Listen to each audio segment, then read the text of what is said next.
Welcome to our channel. Today we how to connect an Elgato Stream Deck to OBS and set hotkeys. Detailed guide step by step clearly.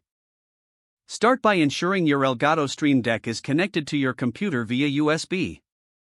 Next, download and install the Elgato Stream Deck software from the official Elgato website. Once the installation is complete, launch the Stream Deck application. You should see a layout of keys representing those on your Stream Deck device. Now adjust the layout according to your preference by dragging and dropping icons from the right side menu. To set a hotkey for OBS first, ensure OBS is running on your computer. In the Stream Deck application, locate the hotkey option in the action list.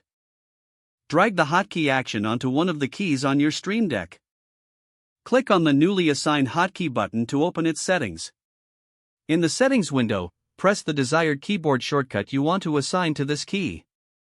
This can be any action or command you frequently use in OBS, such as starting or stopping a stream. Repeat this process for additional hotkeys, customizing each key as needed. Once you've set up your desired hotkeys, it's time to customize the appearance of each button. You can do this by clicking on each button and either uploading an icon or selecting from the preset icons. After customizing your buttons, save your settings and close the Stream Deck application.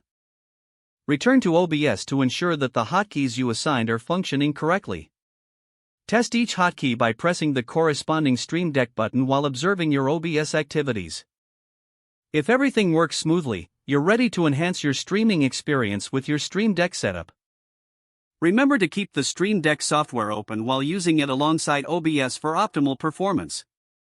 If the page does not load, refresh the browser or try again in a private or incognito window.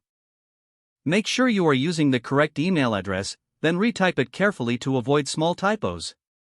If your password is not accepted, use the reset option and create a new strong password you can remember. Check your spam folder for verification or security emails, then complete any requested confirmation steps. Enable two-factor authentication if available to improve account security and reduce unauthorized access risk. After signing in, review your profile details so your contact information and settings are accurate and current. If you see an error message, note it down and try again after restarting your device and internet connection. Log out when you finish, especially on shared devices, to keep your account and payment information secure. If the page does not load, refresh the browser or try again in a private or incognito window.